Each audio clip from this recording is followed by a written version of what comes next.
TGIM, thank God it is Monday, today the 2nd of August, 2021. I would like to welcome all of us to this edition. I hope that you can hear me loud and clear.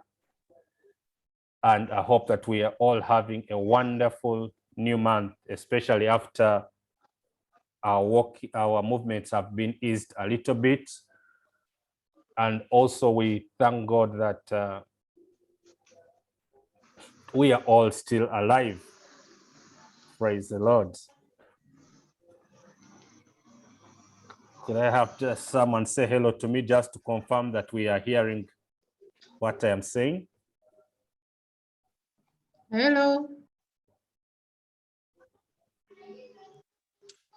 Hello.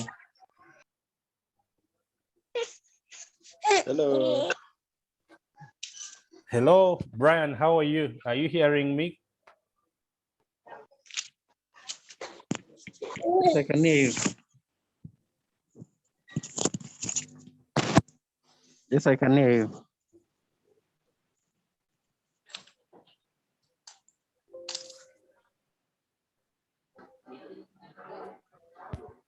Oh, okay.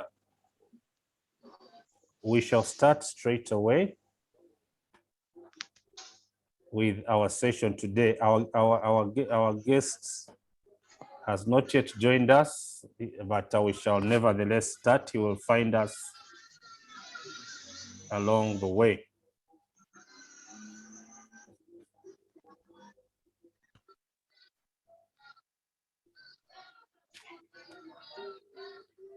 Okay, so we have been having a series on redefining work, which are based on the book A Different Spirit. And this is our fourth conversation. And the purpose of these conversations, for those that are joining us for the first time, is basically to review our mindsets about work and to build together a biblical view of work, to raise a workforce with a different spirit, and to build consensus on how we can approach work productively. The book A Different Spirit is a book about work that bases on the thesis that work today is in crisis, but can be redeemed by us approaching it as a calling with competence, character, and commitment, together with dealing with corruption. We have had a number of sessions. We looked at a moment of crisis. We've looked at Daniel. We've looked at whether work is a calling or it's merely work. Today, we are looking at competences for work.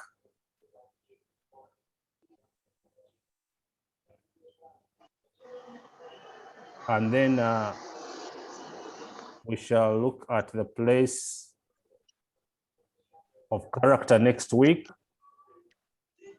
After that, commitment to service, dealing with corruption, and then we shall crown it all up. I'll request us to mute as we join in so that we do not have feedback. Thank you.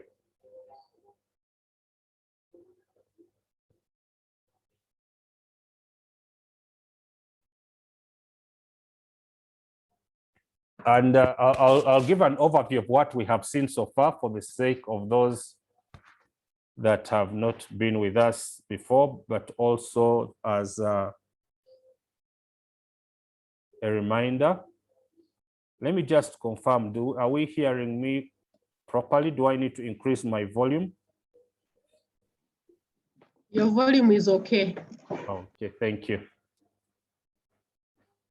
So we started by looking at the work crisis today. And in this, we were looking at how does the typical employee look like?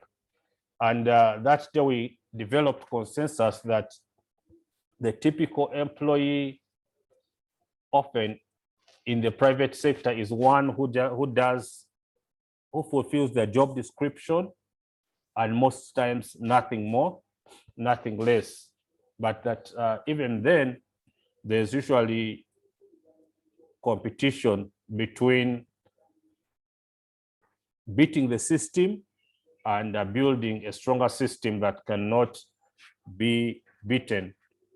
And but we also came to a consensus that the typical public servant is disengaged, and we often are not able to get the services that we need from them. And those of us on that call agreed that we all need to cultivate a different spirit.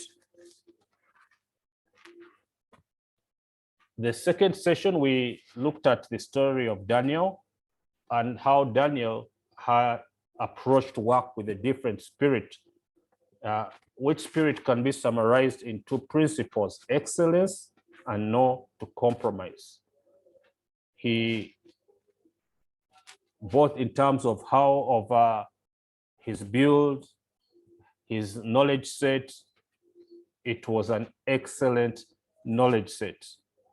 So that even when he said not to compromise, the biggest temptation to his compromise being the food that was offered to the Babylonian gods, he could comfortably say no and know that he can stand on his excellent record. Last week, we saw work as a calling. We saw that God, the first thing that God does is work. In creation, that God worked, and he worked perfectly. And after he worked perfectly and rested, he placed man in his works to continue that working. So man is primarily called to work. And where God placed man, the work that he was to do was twofold. The work was, first of all, preserving what God had created. And then, second of all,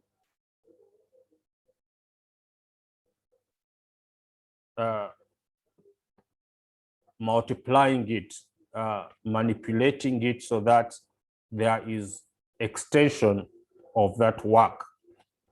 And in doing this, man was to use the two characters of God that he gave him, because God created man in his image and in his likeness, both to display his character, but also his creative abilities. And so today the focus is on competences for work.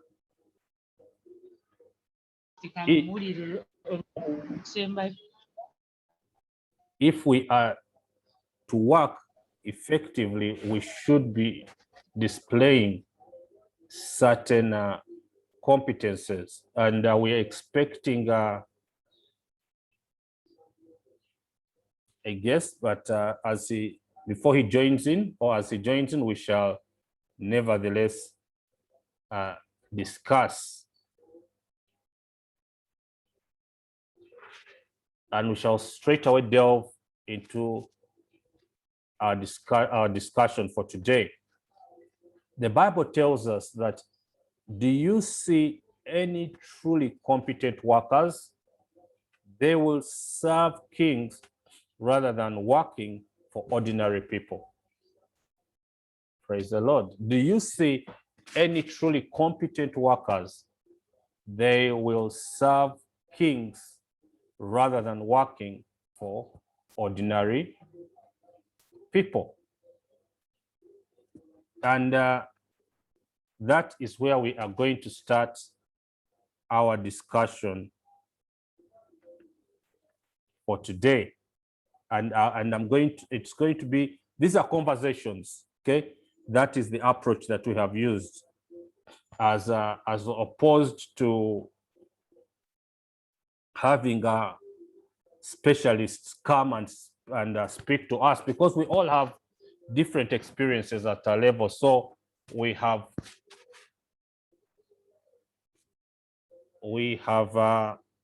aligned this series to be more of conversational. So I will straight away open up the discussion to all of us. Let me request 1 or 2 or 3 people to share with us how their work journey has been so far. How has been your work journey?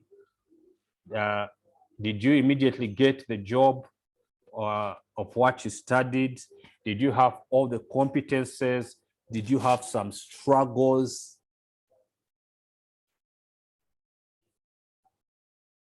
Anyone willing to share with us their experience? Let me share. Okay, Grace, welcome. Please go ahead. Thank you. Mine is quite an interesting one. And I already share this story. Maybe you can start by telling us who you are.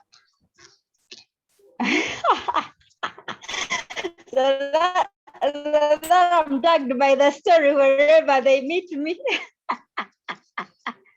I'm called Grace Walker, but Walker comes from our surname, which is Batambuze. And I'm known more by Grace Walker because we went by Walker because most people mispronounce our name. Someone will call you Motambuze, another will say Batambuze. And then we just left it for the documents. That sounds and cool. For our legal papers. But that sounds very cool, but most of our friends call us Walker. All right, let me share about work.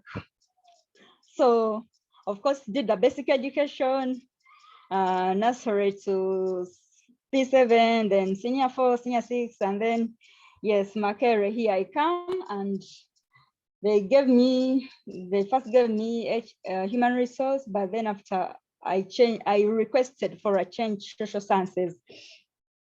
So anyway, I finished my social sciences. And definitely social sciences, it's working with NGOs, people relations, and all those things. So when I finished, just like I think any other young person, I was looking forward to getting this job, probably in this office. So I send out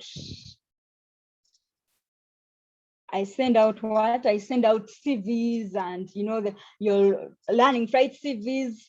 You go and you ask Mr. Katwesigye, how do they write a CV? He shares his, you copy the format, trying to impress. So I wrote so many and I didn't get. And then I decided to get a notebook and now start writing everywhere I apply. So I wrote everywhere I would apply, I would write, and what I've applied for and that. Until I remember, I wrote over 60 different places. Over 60. And then, after that, I was like, but why am I even doing this?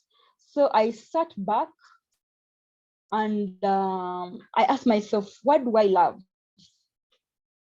What do I love doing in my everyday life when I wake up in the morning and what? So I looked at the things that I love doing and I saw that I'm a very organized person, very meticulous. Even like when I enter somewhere, let's have come to visit you, I make sure I put my shoes aside because I don't like those people who come, they just step on other people's shoes or turn them upside down and then they leave them there. Now I'm that kind of a person that will find those shoes and try to put them in order, that kind of thing.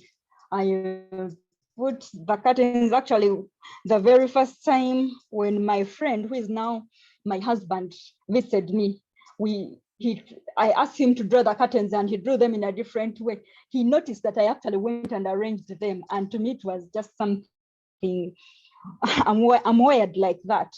Even when I'm eating food, the way you serve me your food can either bring the appetite or take it away. Like I'm that, I mind the details of something that is excellently done.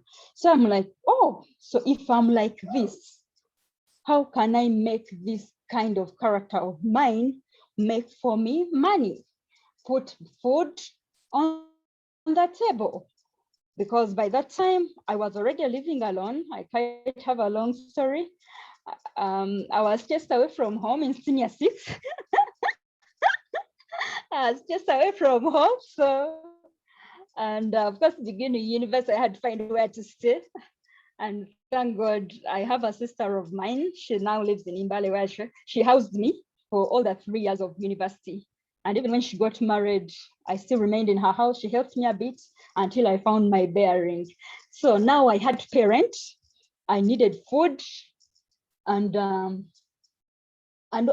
everything else. And remember, I'm saved.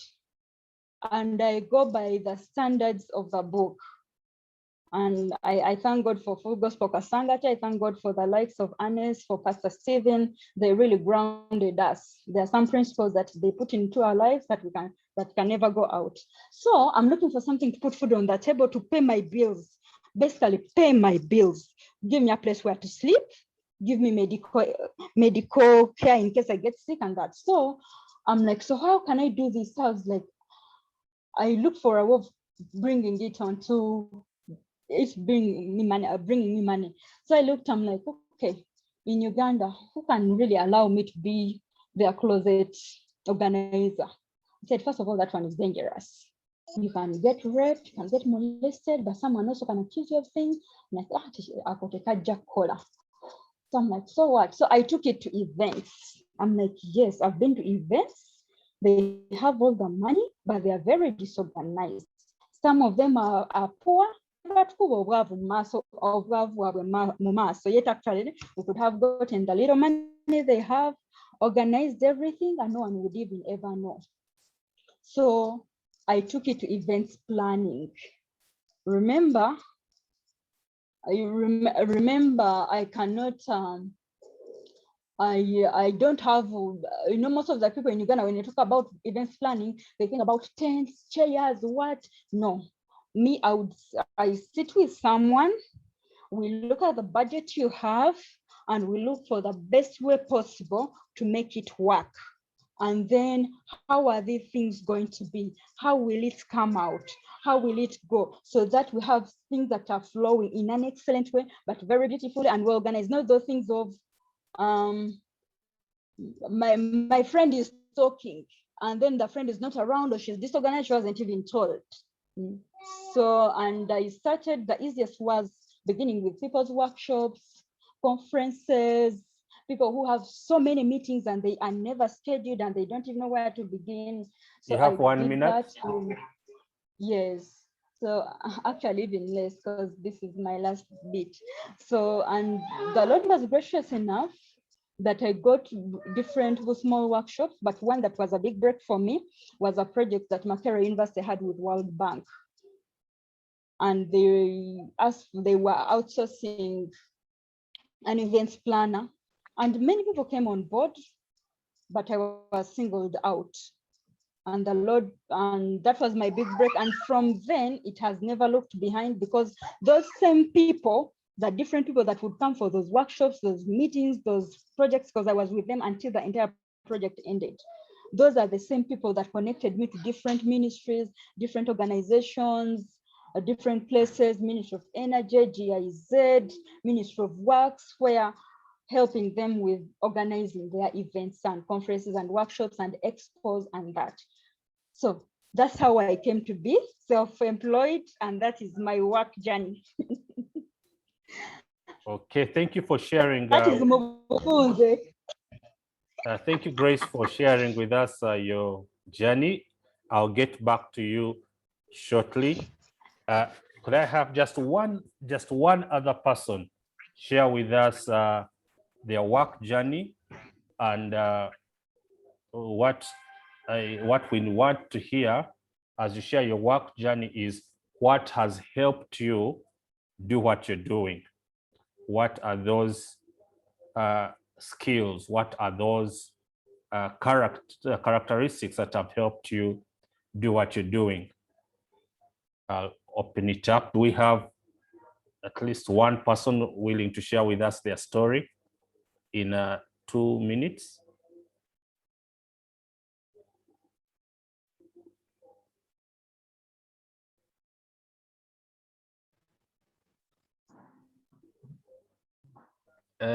Brian, allow me volunteer you to share with us your story, if you do not mind.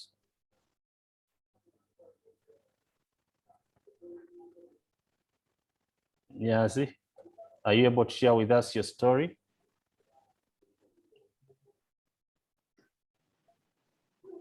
Hello, everyone. Can you hear me? Yes, we can hear you. Yes, so I did BCom.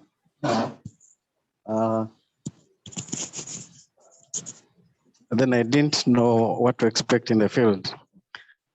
So the needs of the clients were very different from what we studied.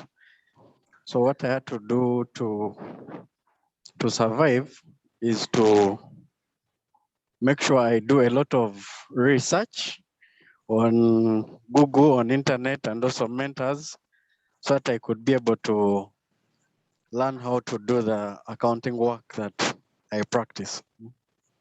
In a nutshell, that's how I am surviving. Wow, interesting one. You bring in a very interesting aspect that probably many of us have met. We study this course, we go out with very high grades, probably, and boom, the client expects the opposite of what we studied. Brian, what did you do specifically? I do accounting and taxation and auditing. Oh. So what is at the university is very different from the real world. Okay, thank you for sharing that. Yes, I picked on Brian specifically because I have enjoyed his services, and actually, as a result of enjoying his services, I believe he has got more and more business from me and from my colleagues. But there is that he mentioned that true, they studied at university, he studied what he's doing, but the realities in the field have been very different. And he's had to go back and do more research, Google, and he's also touched on the issue of mentorship. We shall probably, I would like to hear from us what has been our experience, what we studied versus what we have found in the field. You want Do our courses give us the required skills? Or if they don't, does that mean that our studying is useless?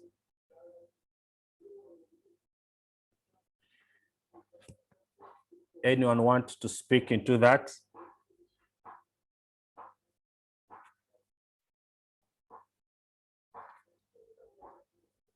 Councillor Perith, do you want to speak into that? I know you are a very accomplished lawyer. How does your studying relate to your work? Do you feel it was adequate? Was it useless? What would you say about that?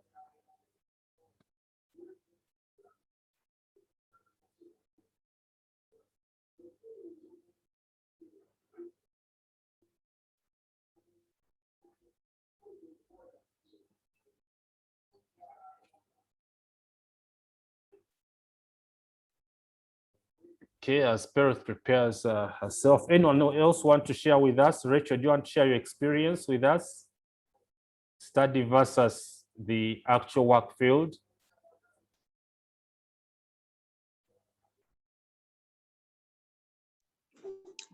Praise the Lord, everyone. Good afternoon. Good afternoon to you. The only challenge that I have met after having done the degree in accounting and finance, I don't know. The lecturers, I think, made the course so interesting while they taught it. But personally, I have realized that accounting bores me. It's routine. And I think routine really bores me. Yeah.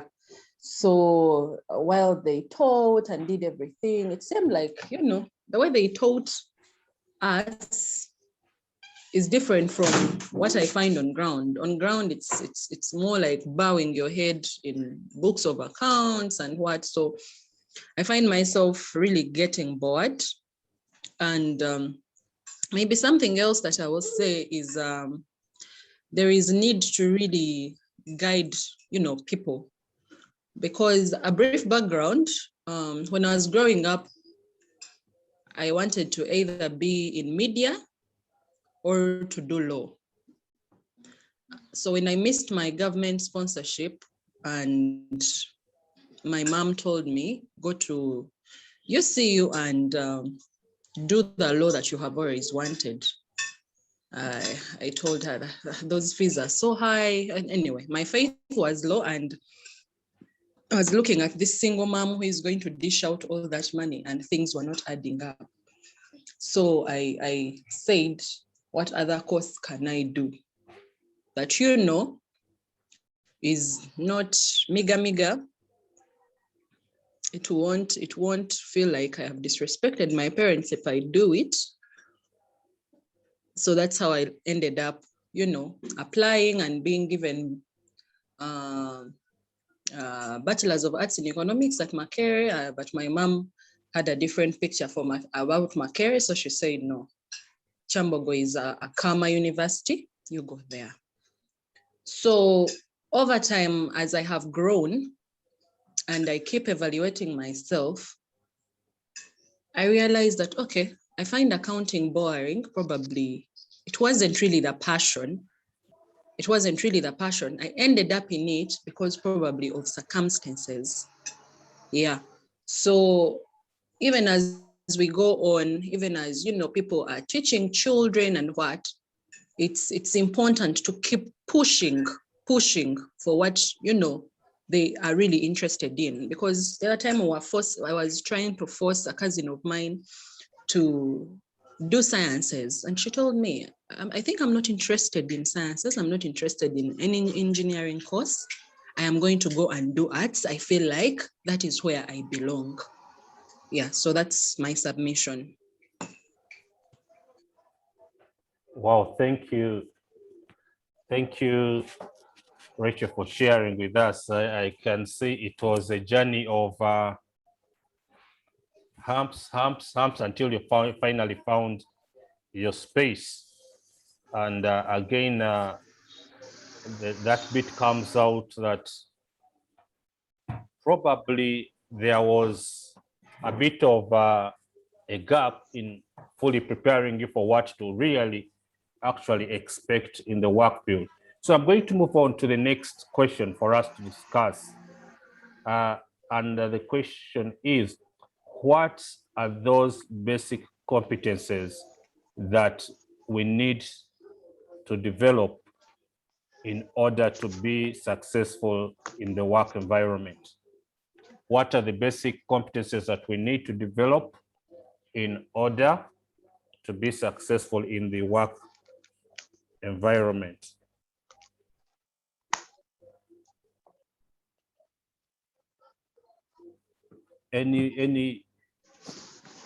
Anyone wants to share with us? I can share something. Okay, yes, Rachel. Over time, I have realized that the workplace is not like the home where you were brought up from.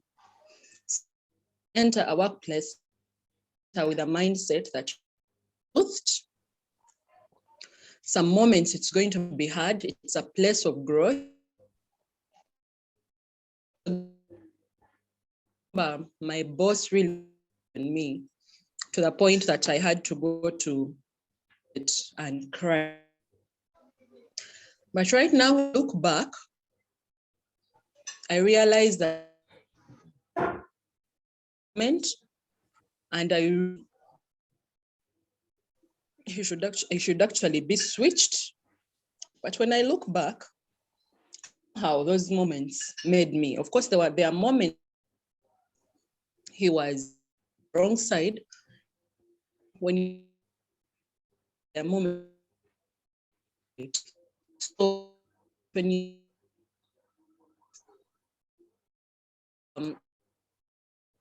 is it just I don't know whether it's my that network or it's Rachel's that is breaking.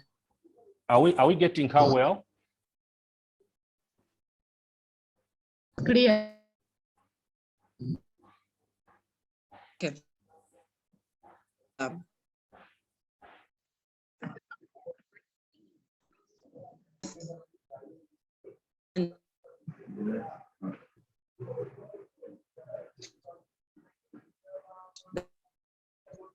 Achieve so that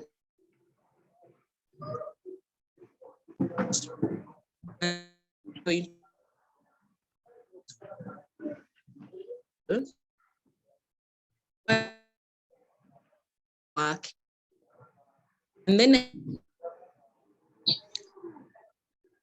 I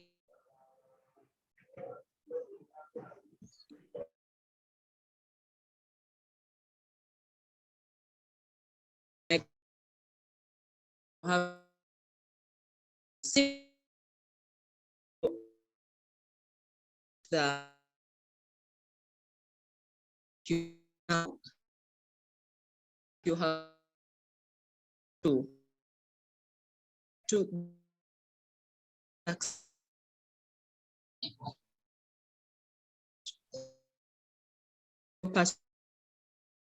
at level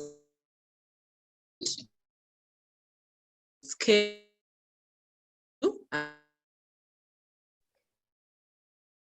say You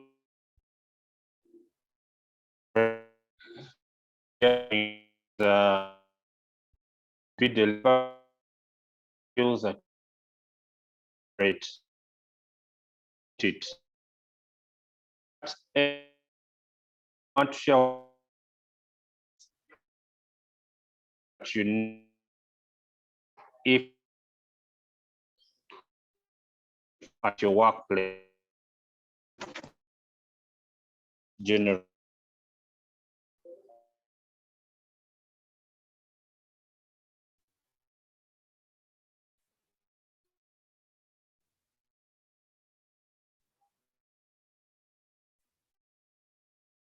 Anyone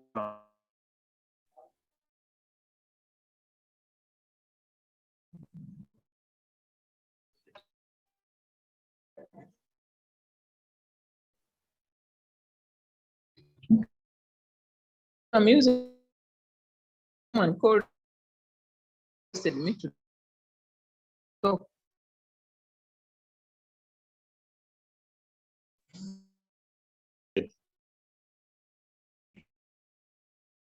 This work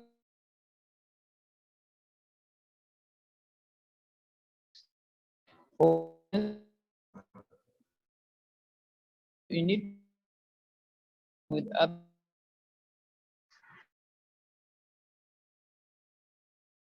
when you come to people they brought different parents, some of them back feeding how they are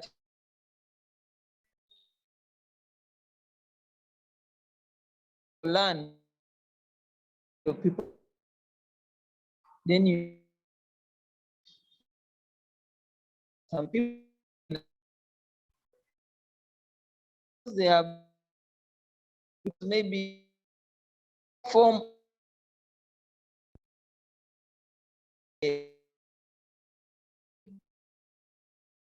might have things where and was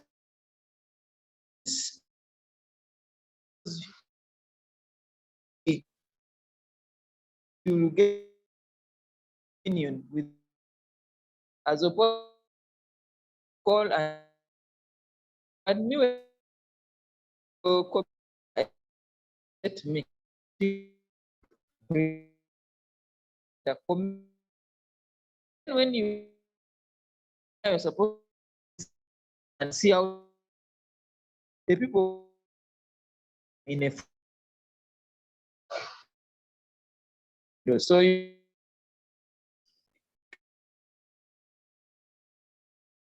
focus roles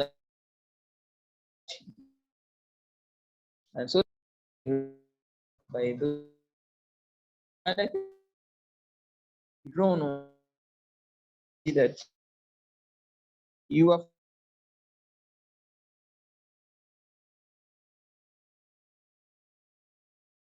Interesting. You mentioned about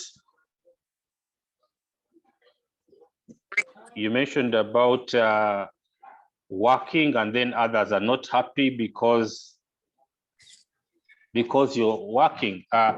There is a book that we are reading, the 48 Laws of Power, and the first law, it says that never outshine your boss. I don't know how true that is in the work environment. Is it a principle we ought to apply? And how do we develop that, both the emotional intelligence and the skill to be able to work effectively while also not drawing displeasure from our colleagues? Because I know in the long run it can affect overall performance. How can we create that balance? Anyone with some ideas how we can create that balance so that we work effectively, yes, but without drawing rage from our colleagues? How can we, or is it necessary anyway to create that balance, or it doesn't matter?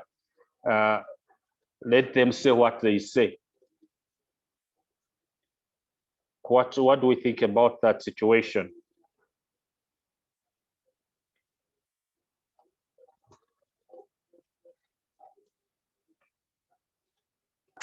Hello.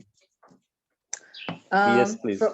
From my end, I would think that one just focuses on what took them to the workplace, especially when you realize that you're not in the wrong.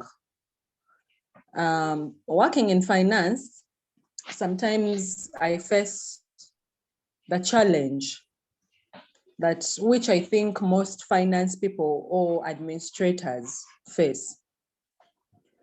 Someone wants you to just give money without complete documents. And when you do not, you'll hear, the bickering behind your back. She's complicated, she's too strict, she thinks we want to steal company money. And yet, at that point, I am moving by the values that I was taught and the values that will, at the end of the day, protect me, the finance person.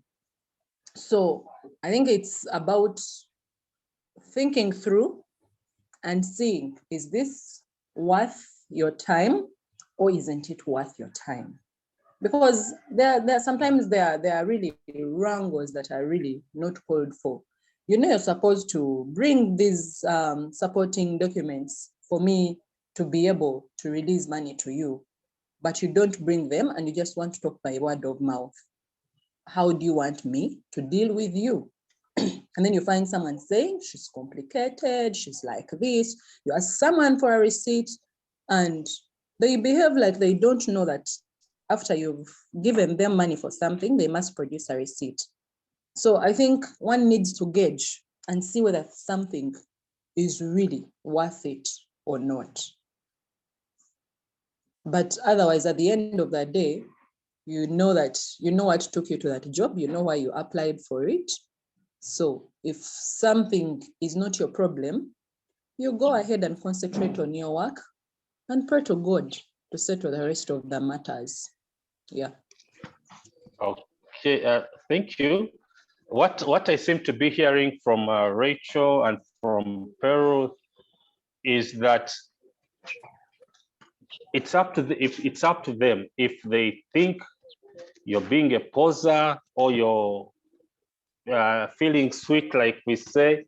That is their problem. Give the work your best shot, and let the rest be up to God. I will share a few more competences that I see. Once again, I'll use the story of Daniel because it's a model story for these conversations. I was very surprised that the very first quality that King Nebuchadnezzar asked for was that these should be strong, healthy, and good-looking young men. The first quality was not about their intelligence, was not about what they could do, but it was about their looks. Strong, healthy, and good-looking. Have you ever imagined that that is actually how you look is a key competence with whether you'll be effective in your task? I am a lawyer. You imagine what would happen if you made an appointment to meet your lawyer, you have a big deal that you're trying to clinch, and you find your lawyer in an unironed suit. You would probably change your mind. Say, really, can this guy manage what I want? So the very first competence that I see is looks. It has to make a first impression. And that is one of the areas where both our schooling and our upbringing probably did us injustice. As we grew up, it was made to appear that like the appearance of weakness was a virtue. You know, never look up to your elder, or look down, don't talk back, don't talk so loudly, appear like you are, create people to underestimate you. And I recall I approached the work with that mentality initially. Let people underestimate you, do not promise too much.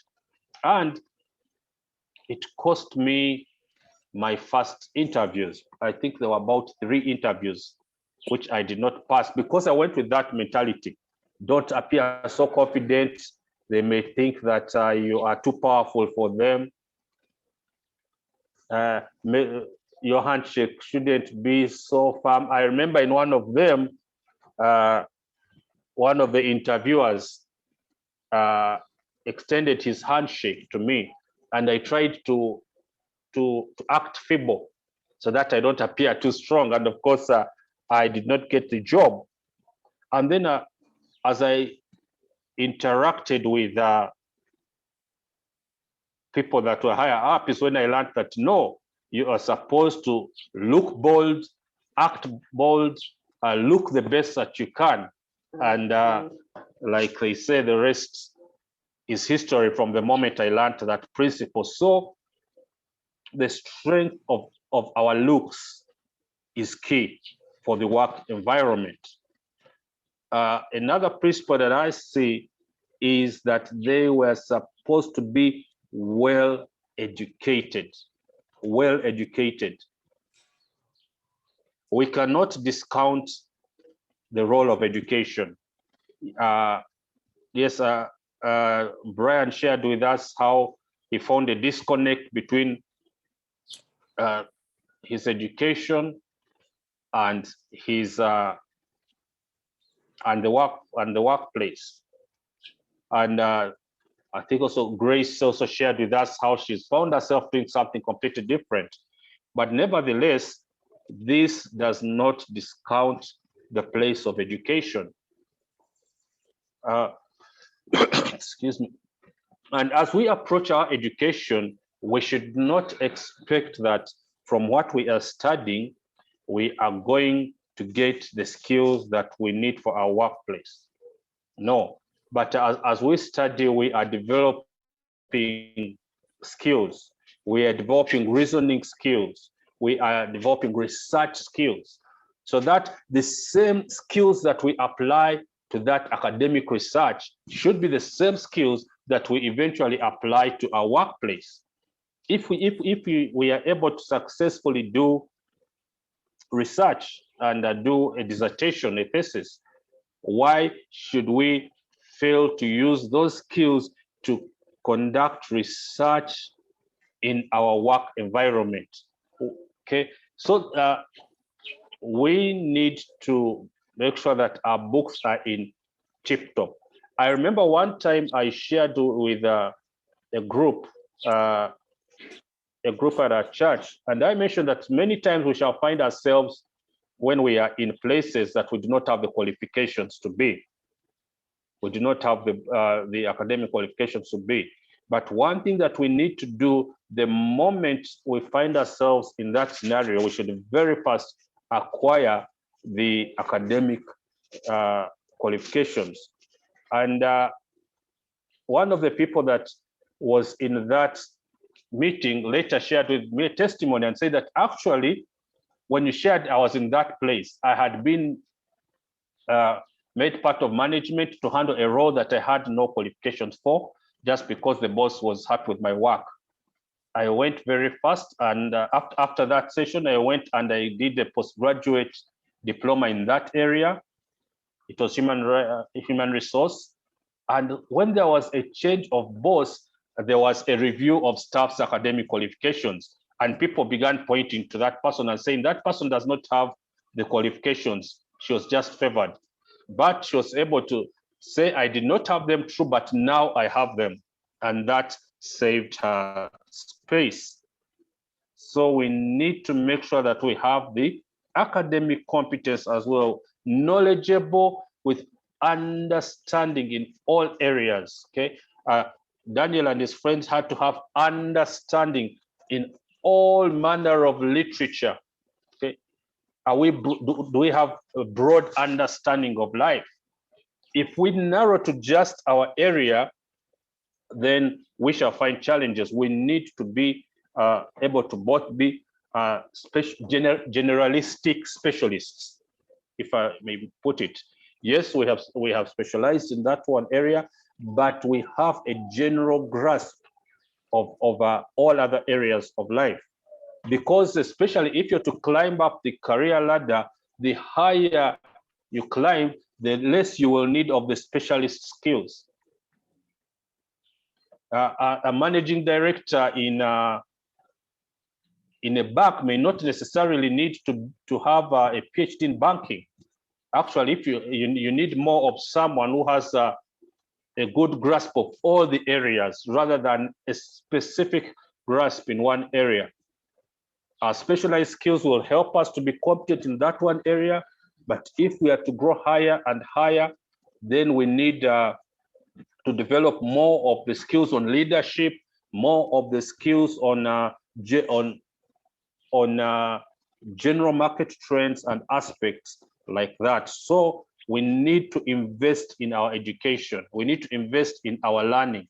This is learning not necessarily in terms of doing a master's or PhD, but also in terms of those short courses.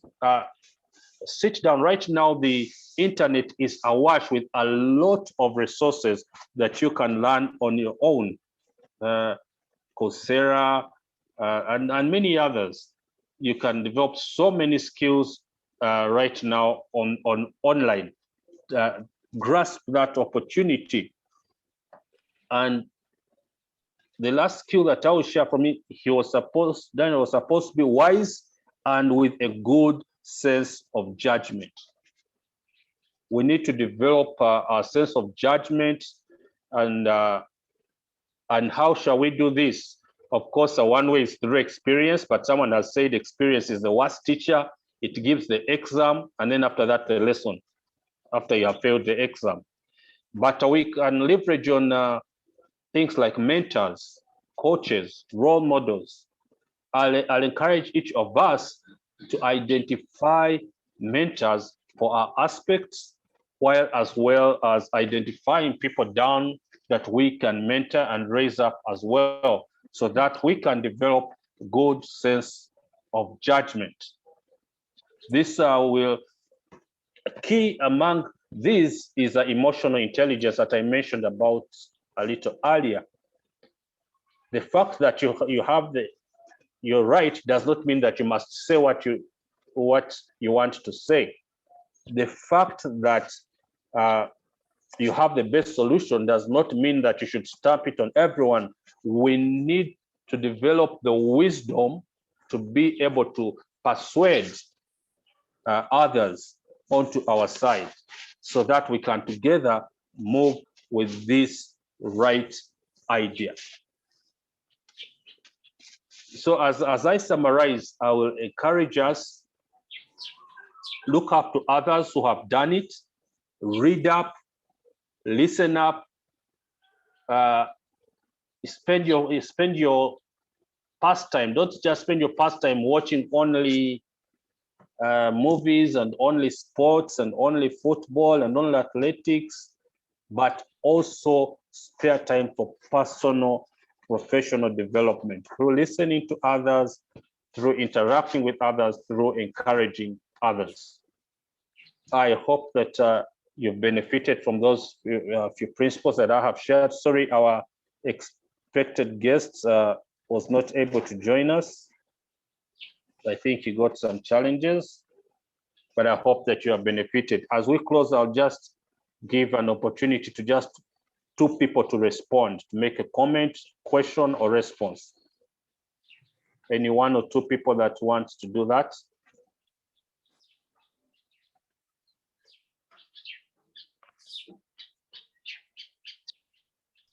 Okay, let me be one of those. Yes, As Grace. you don't know whether you talked about it since I came in like a few minutes late. However, even as we do the things that we seem to love, you're self-employed, you really love what you're doing, there will always be challenges. But those challenges do not mean that you throw in that towel. You may get a client that clearly comes from the deepest chambers of hell. That one will pass. Treat them with respect, treat them with honor. They'll go off probably because of that, they will come back. So someone talked about patience, but yes, let us know that this is part of life. There will be a time when you order, now that we do a lot of things online, you order for a carton of something to reach you and they reach when they're expired. That doesn't feel good. And usually the return process is always very hard.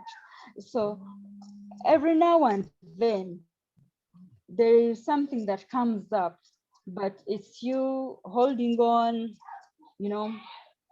knowing what to do and learning from it. One thing I told myself is that every time I meet something, I shouldn't look at the part of feeling bad about it, but I'll be like, what have I learned from this? What have every situation, even if I was just cooking food and it got burnt, I'm like, now I've learned. Next time I'll do this for this time, or I'll do this. So we learn from those challenges. Of course, keep knowledgeable from all corners and know how to accommodate each person in their own capacity. And of course, God will always be part of the game, and it has to be on your team if you're going to be successful. Thank you very much. Thank you very much, Grace, for sharing that. I'll encourage us, if you, in order to be part of the attendance list, please send me a direct message of your name, phone number, and email address. And yes, Grace, you are right. Challenges will come. And after that's a competence, and we need resilience, the ability to withstand the storm. You cannot grow unless there's a storm. So you need the strength to learn from the storm, to pick your lessons. The Bible says it's only a dog that returns to its vomit. Okay, and I think it's a saying somewhere that it's only a fool who keeps doing the same thing the same way, expecting different results. Learn from your mistakes, learn from your challenges, and move on. Just one final person, we can have a comment or question from one final person before we close.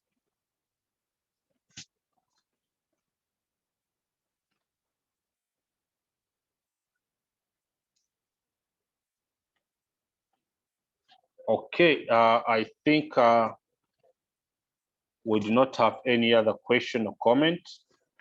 Once again, thank you for joining in with us.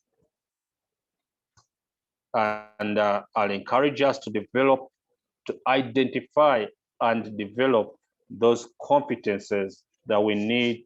Oh, okay, there Abdul, I'm seeing Abdul's hand is up. Okay, Abdul, in 30 seconds. Yeah, thank you very much, senior member. I came in late, just landed on the link. However, my humble prayer is that I guess basing on the subject matter which I found on the link, this could be a very, very wonderful program. I pray that if you don't mind, you can also set a similar program so that we can engage more. Thank you very much. Okay, thank you very much, Abdul, for that. Yes, you're right. And this series are continuing. Next week we shall have another conversation. You can just send me on the chat a direct message with your contact so that I can share with you when we have the next programs, and yeah, so that you don't miss out. If you send me your contact on the link, then yeah, I'll be able to keep updating you on that. So once again, yeah, excuse me, sir. Yes? Please, I've forwarded in my contact to you direct. Please, Okay. If you don't mind, you can receive it. Thank you. Oh, yes, I'll keep you in the loop. Thank you. Once again, thank you all for joining in. Our time is up. Keep working with excellence. Let us be the light that we want. Let us be the change that we want. Let us embrace work with happiness. And once again, thank God it is Monday, TGIM. God bless you all. Thank you.